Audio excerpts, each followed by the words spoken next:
I might be overthinking, but something happened today that I want to share and get your thoughts on.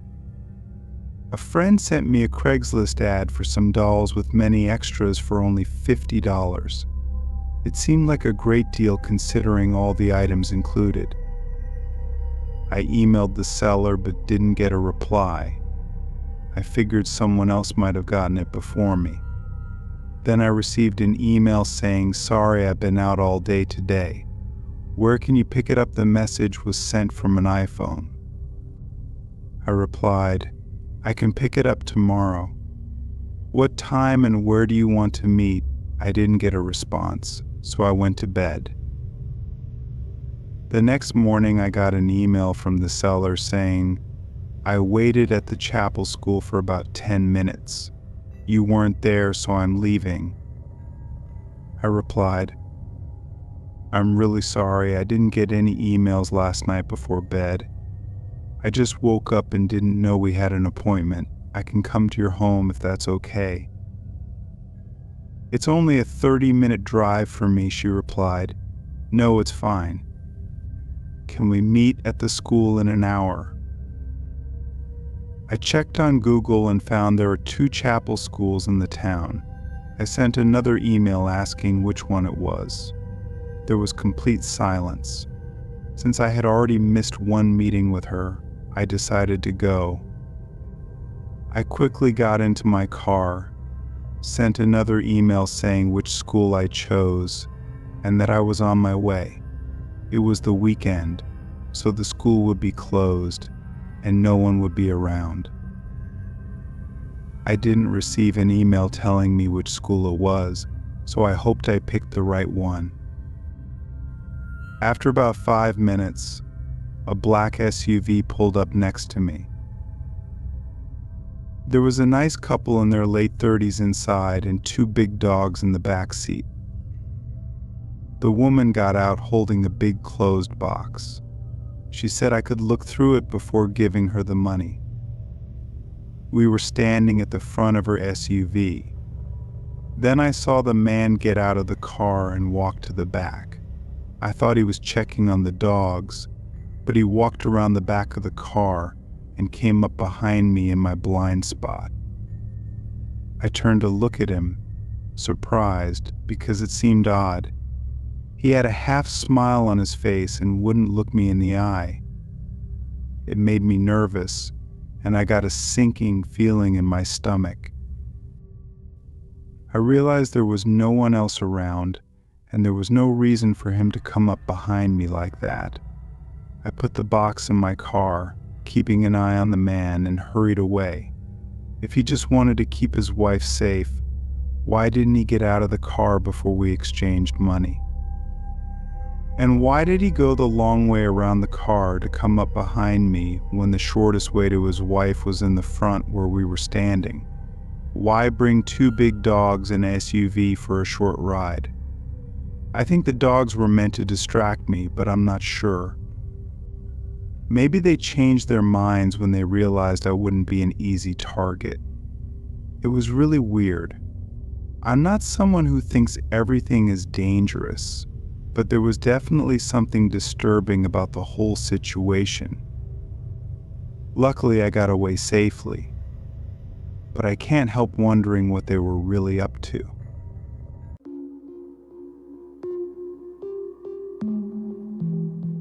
I bought a new Apple Watch, but didn't use it much, so I decided to sell it on Craigslist.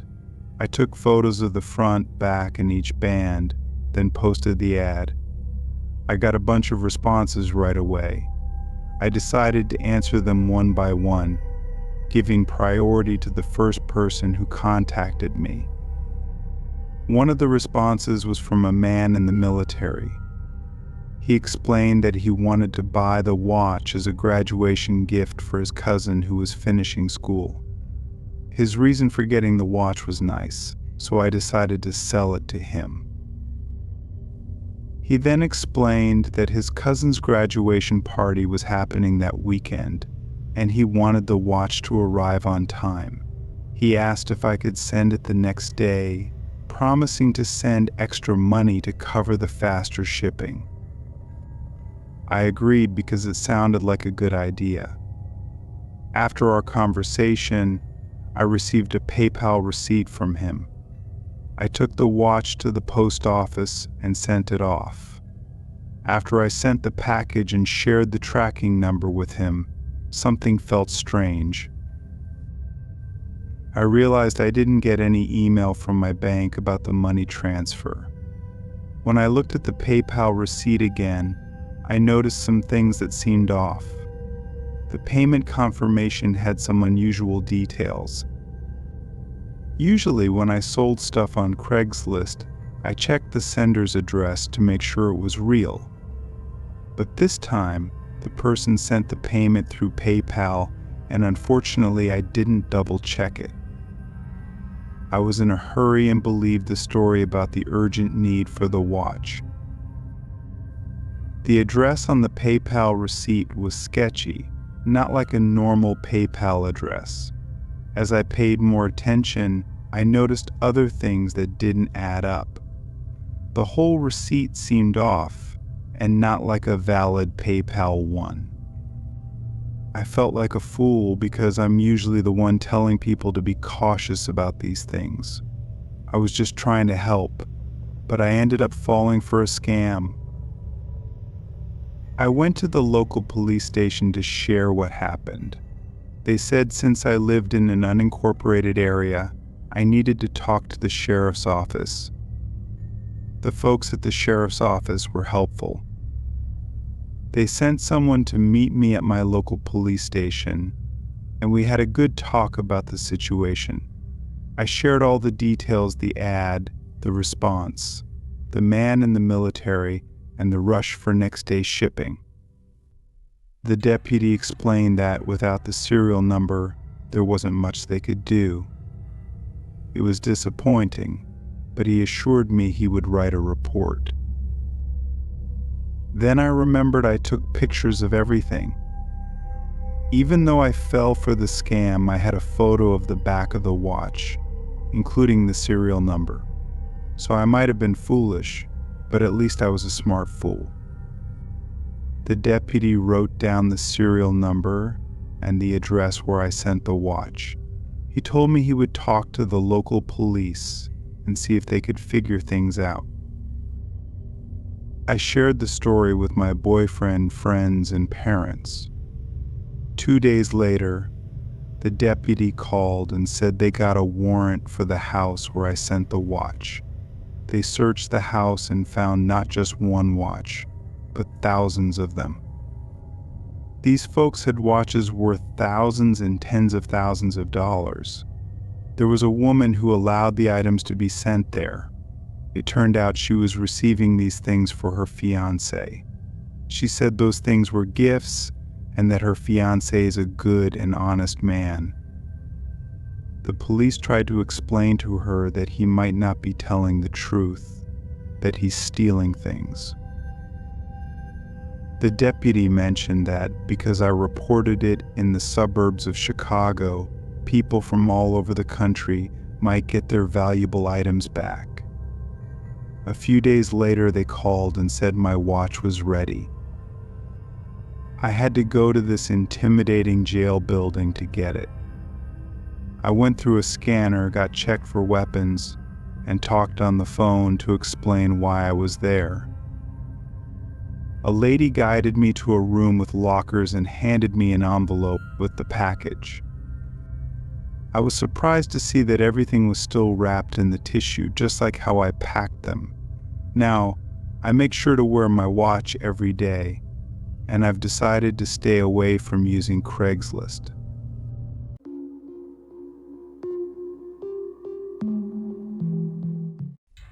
My friend teaches piano to many people.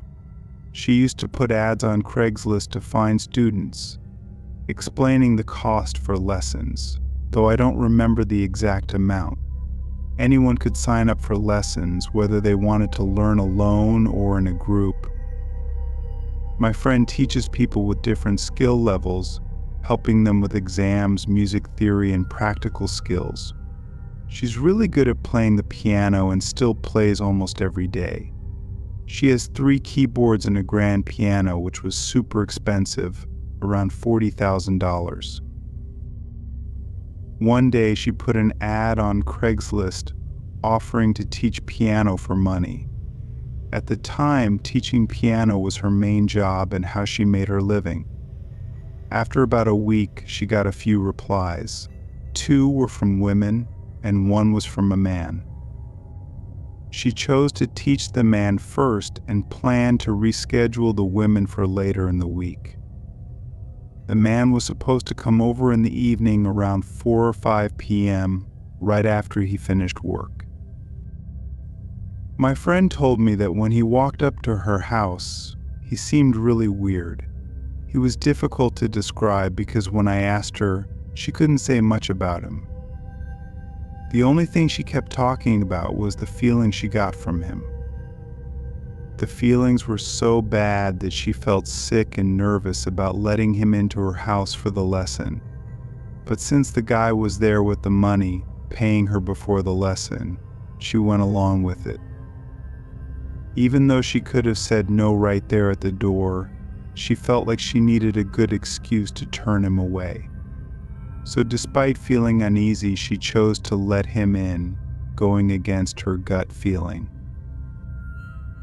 They went ahead with the piano lesson, which lasted about 40 minutes. He took a seat at the grand piano, and believe it or not, she started the lesson on that expensive $40,000 grand piano. I always told her not to do that, as I thought it would be better for her students to begin on the keyboards, considering the cost and all. But to be professional, she thought it was okay. She took out her music books, theory notes, and chords to start the lesson.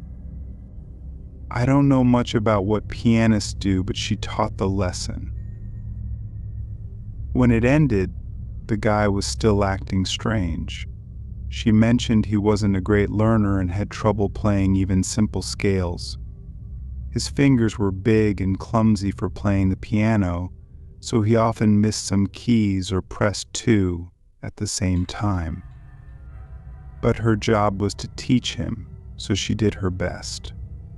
After the lesson, she suggested scheduling regular lessons, like every week, to help him get better at playing the piano. Everyone knows the top musicians practice a lot throughout their lives. The saying "practice makes perfect" is really true in that world. So my friend recommended having a lesson once a week to improve his piano skills. The guy looked at her and said, "No, I'm fine. Thanks for the lesson," though. As he was getting ready to leave, he suddenly stopped at the door and started staring at my friend, checking her out from head to toe like he was thinking about doing something really bad. "Is everything okay?" she asked. She even asked, "Do you need to use the bathroom?" The guy stared at her blankly for another 3 seconds. Then, as if he suddenly snapped back to reality, he said, "No, I'm okay. Thanks. Thanks for the lesson." After that, he walked out the door and left. She closed the door and told me she felt really uneasy. To make a long story short, after many weeks passed, it turned out that the guy she taught piano to during that 40-minute lesson was Philip Markoff. He was known as the Craigslist killer, convicted of murdering women he met through Craigslist. We couldn't believe what had just happened. Somehow he had decided not to take action on my friend in that moment at the doorway when he looked her up and down. It must have been the split second when he decided if he wanted to hurt her or not. Even now, when I talk to my friend, we still wonder what made him decide she could live while others couldn't. She was alone at home, and he could have easily done something bad. For a while, she stopped taking on new clients for piano lessons and only taught her regular students.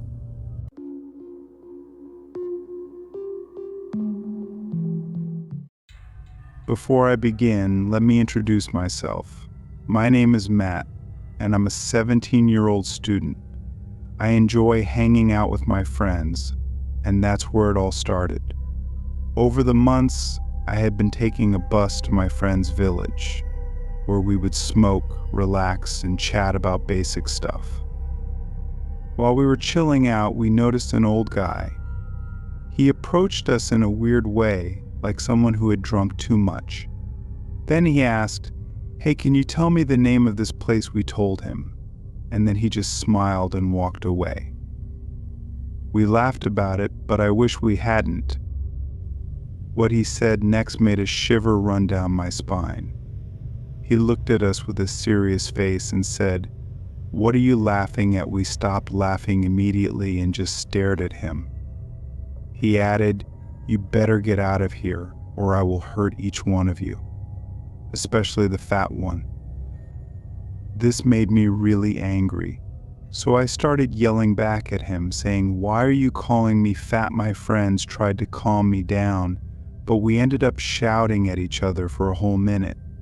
It all stopped when he growled and quietly mumbled to himself. We thought it was over, and he was probably just very drunk, so we didn't pay much attention to it for the rest of the day. I kept seeing him around, but he didn't say anything, just stared straight into my eyes. A few weeks passed, and I almost forgot about it, to be honest. When I came back in the middle of June, everything seemed okay, or at least that's what I thought.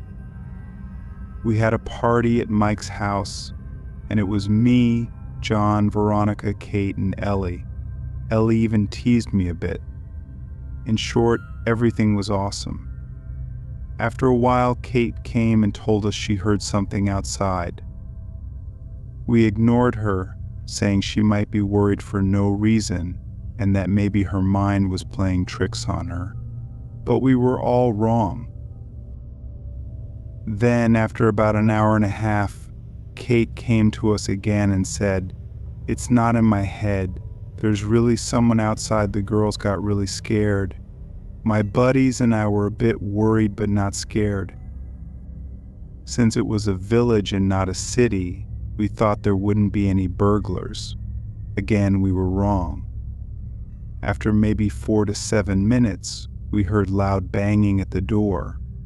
Mike told me to take the girls to his room upstairs, and I did what he said.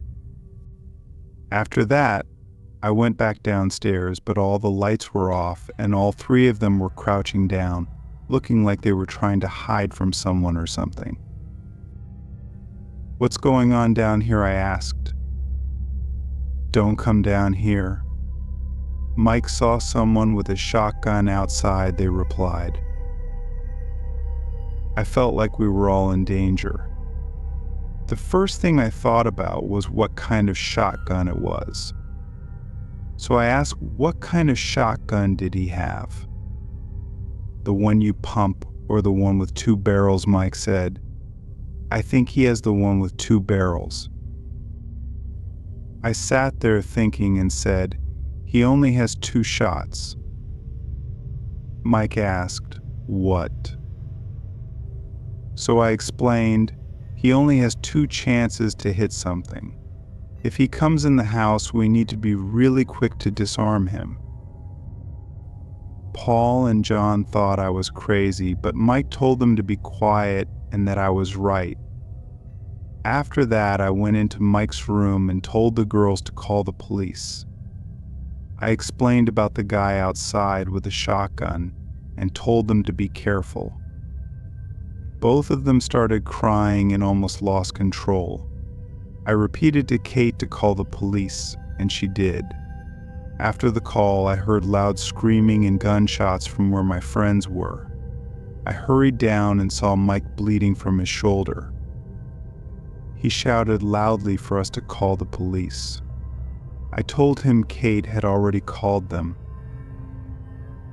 When I looked to my right, I saw Paul and John holding down a middle-aged guy who was yelling he was going to kill us. John grabbed his shotgun and hit the guy in the head so hard that he fell unconscious. When the police arrived, we explained everything. Mike went to the hospital and was okay after a few days. The police said he was a 42-year-old homeless man from Romania. We had no idea how or why he ended up at Mike's place, and we didn't know his true intentions. You might think the story ends here, but it doesn't. It's over for my friends, but not for me. One day in September, we thought it would be okay to hang out and chat. Mike brought up that night. He said things like, if I didn't get hurt, I might have fought him. That guy broke my door. We teased him, and he started coughing. After he stopped, he asked me, "You wanted to be with Ellie that night, right?" I chuckled and said jokingly, "Well, if she was interested." We laughed again. It was now around 9 p.m., so we decided to head home. Since it was the weekend and the bus wasn't running, I had to walk home, which was about 6 miles away. We all said bye to each other, and my long walk started. I put on my headphones and listened to some music. While enjoying the music, I felt someone touch my shoulder. I took out my headphones and turned around. The only person I didn't want to see was standing a few feet from me. It was the old drunk guy. He screamed at me, "My friend is in prison because of you." It was the only thing he had to do, and he messed it up. "I'm going to hurt you all by myself." I punched him in his nose and started running. I'm a big guy, 240 pounds and 6 feet tall, but I ran so fast that I tripped over my own foot and fell right on my face. I tried to get up, but the guy jumped on me and started hitting me in the head. I hit him with the back of my head on his nose, and luckily it worked. I got up and ran away, screaming for help as loud as I could. About 4 people came outside to see what was going on. When they saw me, they yelled at him to leave me alone and even started running towards us. They called the police and an ambulance. I explained everything to them. The next day, while I was in the hospital with my parents, a lot of people came to visit me. Everything is normal now. I go out more, and I'm even dating Ellie. Sometimes I still hang out with my friends. This experience was really bad, but at least I lost more than 25 pounds and got a new girlfriend.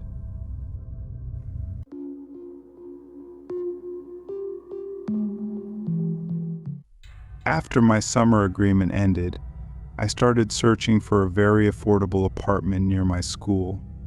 During my search, I repeatedly came across a Craigslist ad posted by 3 college students who were vegans and looking for a roommate. Although I'm not vegan, I believed I could be respectful and easily get along with them. The ad included pictures of the girls and they seemed friendly, so I called the number. A man picked up and said I could visit to check out the place. He mentioned that my potential roommates were students at the same community college I attended, and even told me about the subjects they were studying. It sounded real, but just to be safe, I brought a friend with me when I went to see the place. When we reached the house, he showed me the smallest room, which I liked. The rent was affordable, and as a broke student, it was perfect for me. Then he showed me the other rooms, which were totally empty. No one was living there. He said, "Oh yeah, those are for the other 2 roommates. They're not here yet. They're still moving in," but I didn't really believe him. Despite my doubts, I knew I couldn't find a room at such a low price anywhere else, so I agreed to take the room, moved in with my sleeping bag, and stayed cautious, hoping everything would turn out fine. Oh boy, I was a dumb kid. I soon realized that this man was my only roommate, and he slept in the bedroom next to mine. I felt something was really wrong. but I was stuck without better options. I had recently taken a job at a coffee shop, and it barely paid anything, so I knew I couldn't afford to move to a different place at that time. About a week into our rental agreement, the man asked me to join him in the living room for a chat. He said it was to help us get to know each other better. At first, he started with some casual conversation, but then he brought up things he'd seen in adult movies. Yeah, you get me. He was talking about how he doesn't get why some people like that stuff. I sort of understood where this was heading, and things got really uncomfortable fast. I found myself sitting in his living room, and he had this creepy smirk on his face. Things hit the lowest point when it got serious. He told me to imagine we were super good friends, like really close, and he said this with a creepy grin, looking at me weirdly. As he continued, he made more inappropriate comments, making the situation worse. It felt like I was in a really bad place, and I knew I had to get out. I stood up and said, "Okay, I can't stay here anymore. I'm moving out now. Thank you." I took what I could carry and called a friend to pick me up right away. The guy was really angry, following me around the apartment as I tried to get my things. Then he started insisting I owed him a month's rent, which I didn't. But my parents always told me not to deal with crazy stuff, so I found the money and paid him just to get out of there. For the next 3 months, I slept on my friend's floor, but only when his roommate wasn't there, as he didn't like people staying for free, which I thought was understandable. Sometimes I also slept on the couch at work. I even used the restroom at a nearby 24-hour grocery store to sleep, where nobody bothered me. Life was hard, but I preferred doing all that instead of staying with that strange guy. He was just weird. I finally found a room I could afford, and it was with a female musician. These kinds of situations are not uncommon in places like LA, but I really hope he didn't take advantage of other people like he did with me.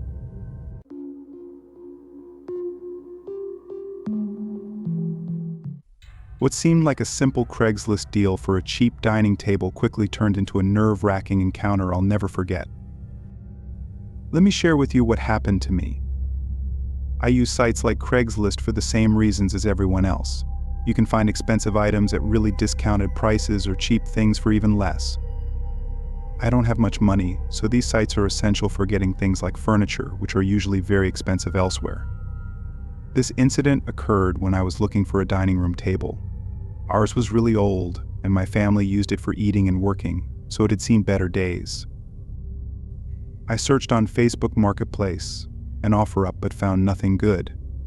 Most of the tables were still expensive, and the sellers wouldn't negotiate.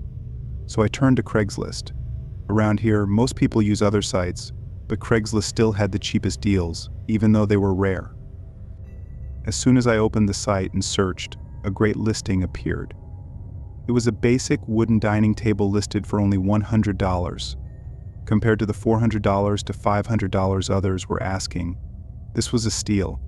I messaged the seller saying I'd love to check it out and would pay the full price. He didn't reply immediately, so I hung out with my kids until around 7 when they went to get ready for bed.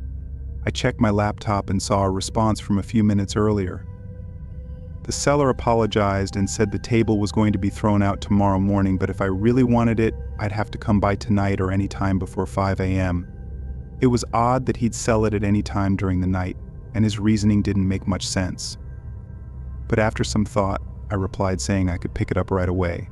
I didn't want to go very late or super early, but it was only 7, so it seemed fine.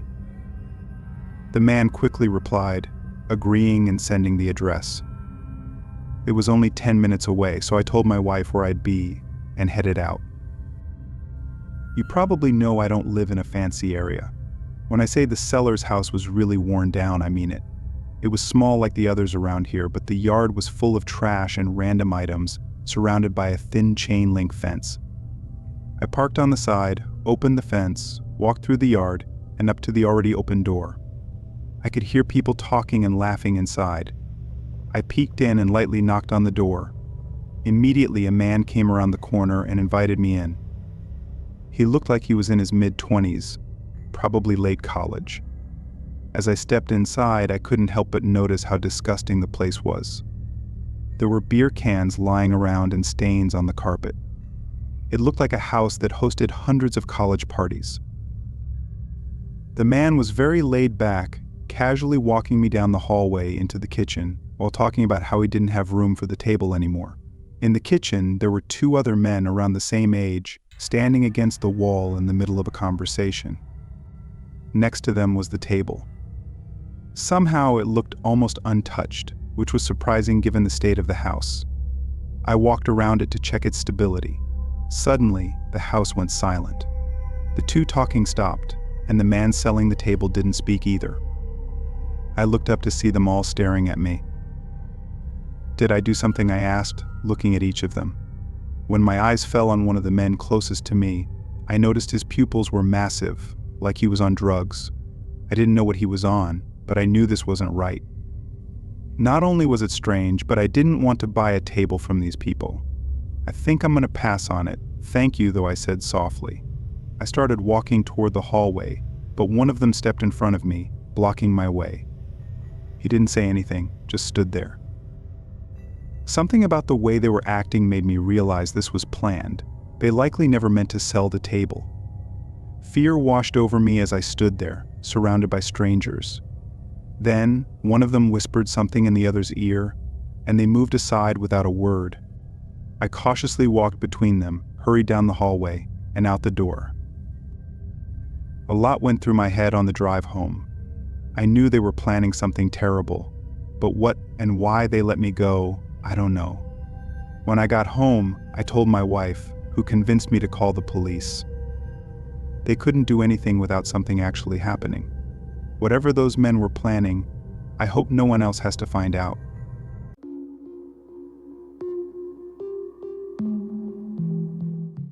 Selling shoes on Craigslist seemed harmless until I found myself at the mercy of a violent stranger. Let me tell you about a scary experience I had selling my shoes on Craigslist a year ago. I was trying to save up some extra cash to move out of my old apartment and hoped to use the money to pay for movers. The shoes weren't anything special, but I listed them at generous prices to sell them quickly. However, Craigslist wasn't the best place for shoes, and it took a whole week before I got an offer. This guy with an email named John K. offered just $5 less than my listing price. It seemed unnecessary to adjust the price, but I didn't want to wait longer, so I agreed. We arranged to meet the next day at 5 in the parking lot of a public gas station in the middle of town. The next day, I texted him, and he confirmed he was on his way, so I left and arrived at the gas station right at 5. John wasn't there yet, but there was a lot of traffic, so I figured he'd be late. I sat in my car patiently. Over the next 30 minutes, the roads cleared, and the sun started setting. Finally, John pulled in. He drove a small sedan with no working headlights, looking like it came from a scrapyard. He parked next to me and got out. John looked like he was in his 30s, a large guy with ripped clothes and long unkempt hair. He didn't say much, so I brought out the shoes and let him look at them. As he held the shoes, he kept looking back at the gas station. I didn't know what he was looking at, but after he checked over his shoulder multiple times, I glanced over too. The gas station was empty except for one guy pumping gas. I had no idea what John was looking at. John was taking his time, pointlessly examining the shoes multiple times as if they were some rare collectibles. But they were just regular sneakers, nothing special. Then John looked over his shoulder again, just as the car by the pump started to drive away. Suddenly, his whole demeanor changed. He stopped looking at the shoes and stared at me. "What else do you have?" he asked. I looked at him, confused. "Those are the only shoes I brought. I didn't know you were interested in others." His eyes went cold. He stepped past me and put his hand on my car door, trying to open it. It was locked. John immediately looked at me and told me to unlock it, his voice deep and threatening. I stared at him, trying to figure out what to do. There was no time to think. I unlocked the door, thinking he might just take a couple of random bills I had in the front. But then he said something unexpected. "Get in." He opened the passenger door and repeated, "Get in." I stood there, even more worried about where this was going. I looked around, hoping someone else was there, but the gas station was empty. No people or cars in sight. John grabbed my arm and pulled me to the door, taking my keys and shoving me into the car. He threw a few punches, landing on the right side of my face. I tried to get up, but John slammed the door against my head, making my vision blurry and everything fading in and out. I heard him start walking around the car, as if going to the driver's side. Then he suddenly turned around and sprinted back to his car. I was still out of it and barely remember what happened next. But I guess someone pulled in at the perfect time and confronted John, scaring him away.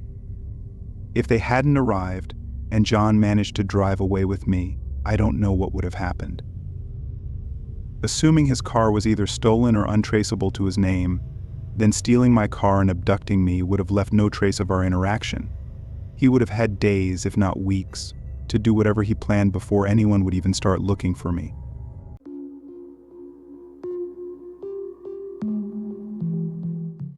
When a Craigslist buyer came to look at my lounge chairs, it quickly became clear he wasn't the only visitor I'd have that night. It was around this time last year when I decided to use Craigslist to sell a few things I needed to get rid of. My house was getting cluttered, and I planned to get some new furniture. With winter approaching, I wanted to get these items out quickly. The main pieces I was selling were 2 lounge chairs from my living room. They were big and a bit outdated, but still fully functional without any stains or rips. In about half a day, a few responses came in. 2 out of 3 gave me lowball offers, so there was only one serious buyer. He wanted to look at the chairs after work that day, around 6 or 6:30. I agreed, happy to get rid of them quickly. Usually I prefer meeting in public, but I had no way to transport the chairs, and even if I did, I couldn't lift them myself. So I sent him my address. By 6:00, I turned on the front porch light, opened the curtains, and sat in the living room, waiting for him. About 20 minutes later, a truck pulled into my driveway. The buyer took a few minutes before getting out and walking up to the door. I greeted him and let him in. He was an average-looking man, late 20s or early 30s, wearing typical work clothes. His name was Matt, and he started some small talk, explaining why he was excited about the chairs. He seemed nice, and I felt relieved that this would be quick and easy. Matt walked around the chair, sat in it, and seemed to enjoy it. We talked about the price, and he agreed to pay what I had listed. But just as we were about to exchange cash, we both heard a car door slam shut. It sounded like it came from the driveway where he parked his truck. Matt quickly went outside to check. I watched, unsure of what was happening. Through the window, I saw no other cars, so someone must have been messing with his truck. A minute later, Matt came back in, clearly angry. He said someone had stolen stuff from his car and seemed to distrust me, thinking I was involved. I assured him I wasn't, but I understood his skepticism, and I was also wary of him. Before we could work anything out, we heard footsteps approaching the front door. We turned to see a guy in a hoodie pushing the door open and stepping inside. The guy's eyes were bloodshot, and he looked deranged. His right hand was in his pocket, holding a very recognizable object. He stood just a few feet away, looking furious. He was young, maybe 18 or 19, but still dangerous. Matt and I stood still, trying not to provoke him. Matt tried to calm the kid, holding his hands up and taking a step closer. But the kid quickly pulled out the weapon and aimed it at Matt. It could have been fake, but we had no way to tell, and the kid's behavior made it seem real. The kid yelled at Matt to walk out the door. In shock, Matt complied. The kid followed him out, holding him at gunpoint all the way to the truck, where he made Matt get in the driver's seat and then got in the back. I watched in terror as they drove away, obviously against Matt's will. As soon as they were gone, I called 911 and then ran to my car to follow them, describing the situation to the operator. But they were gone. I couldn't find any sign of them. The police ran an investigation using the information I provided, quickly identifying who Matt was and his truck's license plate. For the next couple of days, I waited for a call, but it never came. Both Matt and his truck never turned up. I felt guilty, thinking I should have done more, but everything was so risky. I likely could have lost my life too. Even in those final moments, I didn't know if Matt was in on it as part of some elaborate plan. I don't know what that kid wanted or why any of it happened. It's been almost a year, and I don't think we'll ever know more.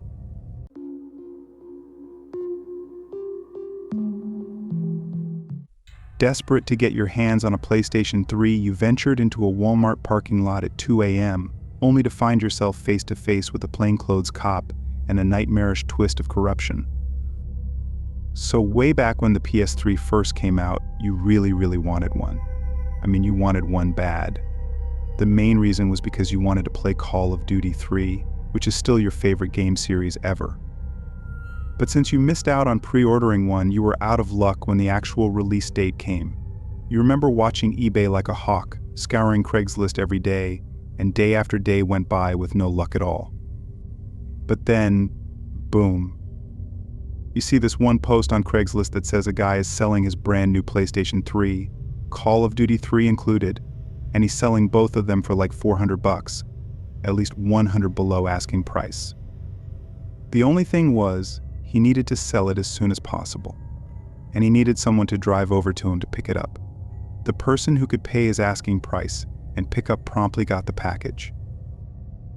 Somehow you got fortunate, incredibly so. A lot of folks were messaging him for it, and some sounded like they were going to rob him. You were older than most of the wannabe buyers, so you texted him a picture of the cash and arranged to meet in a Walmart parking lot that night to pick it up. You felt like a kid at Christmas. Granted, most kids don't drive to Santa to pay him $400 to get their presents, but still, you were majorly excited to pick it up. The trouble was, the guy was working late that night, so you'd have to drive over to the Walmart parking lot at like 2 in the morning to pick it up. I know what you're thinking, Walmart parking lot at 2 a.m. Something bad was always going to happen. And yeah, you'd be lying if you said it hadn't crossed your mind when you were thinking about the whole thing. But you wanted that stupid World War II game so badly that it outweighed whatever good sense you had. So that's how you ended up in the Walmart parking lot in South Hanover way after dark. Like you said, there was always a chance something bad was going to happen. You just figured it'd be from the other end of the law. You were just sitting there waiting when you heard someone tapping on the glass of your driver's side window, and you saw the gun. You thought you were getting carjacked or something. They got you out of the car at gunpoint, but then when you saw the badge on the dude in plain clothes, you honestly breathed a sigh of relief at first. You knew your reason for being there sounded sketchy. Picking up a PlayStation 3 at 2 in the morning would have sounded really suspicious if you were a cop. But then when they pulled the $400 in cash out of your wallet and said they were confiscating it as suspected earnings from drugs, you started to get really angry. You told them to search your car for drugs or guns or whatever they were looking for. If they didn't find anything, they had no right to take your money. One of the cops smirked when you said that though, screaming up in your face and threatening to smack you. His partner had to calm him down, like he was legitimately worried that he was about to punch you. The angry cop walked back to their unmarked car, and the other cop wrote up a ticket for the cash they took. While he did that, he apologized for his partner and promised if you brought some pay stubs to the precinct, you'd get all your money back. No problems, you were angry. You were probably going to miss out on the PlayStation, but you figured the guys were just doing their jobs and getting it taken by them was much better than getting straight up robbed and carjacked by dudes that wouldn't have been so reluctant to beat you down. Because you figured you could still get your hands on the PlayStation, you drove over to the precinct first thing in the morning with some pay stubs, which you figured would prove the money was yours.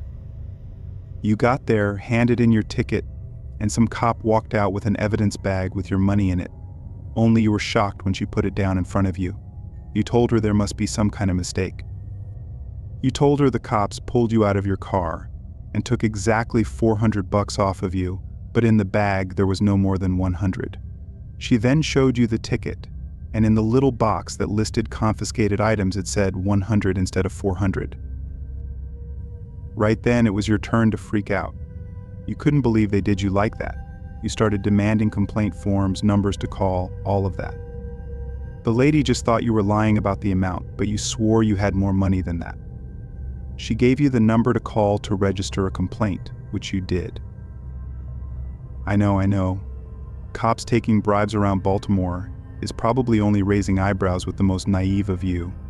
But missing out on the PS3 wasn't the scary thing. The scary thing was coming home from work 3 days later and seeing a car you didn't recognize parked across the street. You didn't immediately assume anything bad, you just wondered who in the neighborhood got themselves a new set of wheels. That's when you saw him. The same plainclothes cop that wanted to tee off on you that night. The same cop who took your money. He just looked at you dead in the eyes and smiled before driving off down the block. It was just like a warning or something, just to tell you he knew you made the complaint. If criminals or gangsters do stuff that shakes you up, sure, but it makes sense. Those guys are supposed to rob you or shoot you or whatever. But when it's the cops doing it, the same people who are supposed to protect you, who are you supposed to protect you? Who are you supposed to turn to?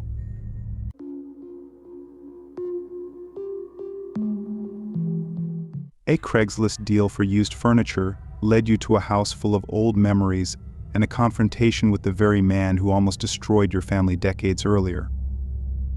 Back when I was about 4 or 5 years old, my mom and I went to stay with my grandparents for the weekend. My dad left before I was born, so it was always just me and my mom.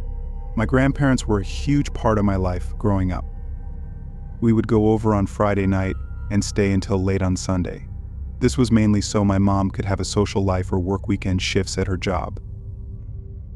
One dark Sunday evening around the holidays, I remember being carried out to the car, half asleep already. I must have fallen asleep the moment I was strapped into the car seat because I don't even remember driving off. The next thing I remember, I felt the cold on my face and heard my mom crying and begging someone not to hurt her because I was in the car. I looked outside and saw what I thought was a monster at the time, but I later learned it was a man in a bunny mask. It was like the masks in the slasher movie You're Next, not some flimsy plastic thing. It was super detailed and really creepy looking. The guy and his partner had basically staged a car accident to get my mom to pull over. When she did, the man in the bunny mask attacked us. They robbed us, did something unspeakable to my mom, and almost killed her. She spent almost 2 weeks in the hospital. I lived with my grandparents for almost a whole year because my mom was in and out of various institutions. The whole thing messed her up so bad. I didn't get away scot-free either. I had nightmares about a bunny monster chasing my mom for years. But time is the greatest healer, and as I got older, things eventually got better. We started to live a somewhat normal life again. Fast forward to when I was 24. I was still living with my mom but looking for an apartment because I got a decent paying job with my college degree. The place I found came unfurnished, so I was looking for cheap furniture and decor. One of the first places I checked was Craigslist. In the for sale section, I saw some pretty sweet items at bargain prices. I contacted one of the sellers and discovered it was a guy's granddaughter selling off his stuff to pay for a care home. The girl seemed really nice, and she even promised me a discount if I bought a bunch of stuff in bulk, which suited me because I needed a lot quickly.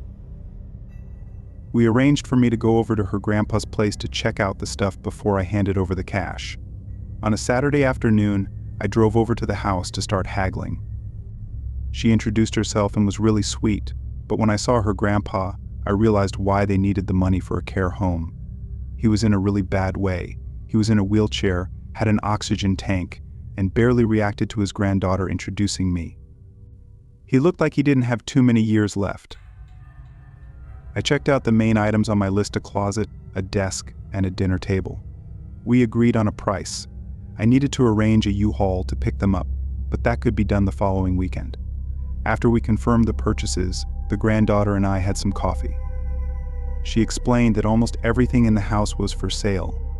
Apparently, her grandpa had been a wild child in his youth and had been in and out of jail. He didn't have a lot saved up for a rainy day. She also mentioned that everything in the garage was for sale too, and I was welcome to check it out. I figured I'd buy a few more things from them, maybe stuff they couldn't sell easily, to help decorate my apartment and support a worthy cause. After finishing the coffee, she went to help her grandpa with something, and I headed to the garage. The garage was piled high with stuff. There were old cookie jars, books, weird little ornaments, and all kinds of things. I started digging through the pile, placing items I considered buying to one side. Then I spotted something that froze me in place. It was a bunny mask, dirty and old, but I recognized it immediately. It was the same design as the one worn by the guy who attacked my mom. I stared at it for a few seconds, then stumbled back in disbelief. I told myself there was no way it was the exact same one. It looked like a mass-produced Easter bunny mask, but then I started piecing it together. Her grandpa had been in and out of prison. It made a horrible kind of sense. I tried to pull myself together, bundled up the stuff I pulled out from the trash pile, and carried it into the house. I put on a fake smile, paid for the stuff, and asked the girl what her grandpa had gone to jail for. She was taken aback and didn't know exactly. She just knew he didn't talk about it, and neither did her mom. I insisted on thanking him personally, even though the girl said he might not respond. She let me go into his room, probably thinking I was sweet but strange. As I walked in, there he was, staring into space. I sat down near him, arranging my thoughts. I asked him where he was living around December of 1987. He didn't react. I was about to leave, thinking I might confuse or upset him, but I couldn't leave without asking more questions. I asked if he had robbed a woman with a kid in the car around Christmas that year. His eyes shifted as if he was remembering. I told him I thought I knew what one of his sentences was for. His jaw began to tremble, like he wanted to say something but couldn't. I told him I knew it was him. His reaction confirmed it. Tears welled up in his eyes. I didn't care what he wanted to say at that point. I just said, "You almost ruined my life. You don't deserve to be in that chair." He whimpered as I stood up and walked out. The girl thanked me as I left, and I disguised my emotions by telling her we had an emotional exchange of gratitude. I hope she never finds out the truth. I got back into my car and only made it about 2 blocks before I pulled over and started bawling. I was filled with doubt, wondering if I had just distressed a sick old man. But another part of me kept saying, that was him. I know it was him. I drove to my mom's place and told her about it. We both cried when she said she also thought it was the same guy. She said someone was caught for what happened and was sent to jail. She had to appear in court to testify, which weighed heavily on her mental health. I had no idea anyone was caught. I always thought no one had been arrested. When I described what the guy looked like, it clicked for her. It seemed like perfect karma for the guy, like a fitting end to his story. In the months that followed, it felt like a great weight had been lifted from our shoulders. Nothing could ever change the past, but knowing the guy was suffering felt like proof there was a God. I know it might sound a little unhinged, but I can't think of another way to phrase it. I still don't quite believe in happy endings, and I still think the world is a cold, cruel place. But I know from experience that there is such a thing as divine justice,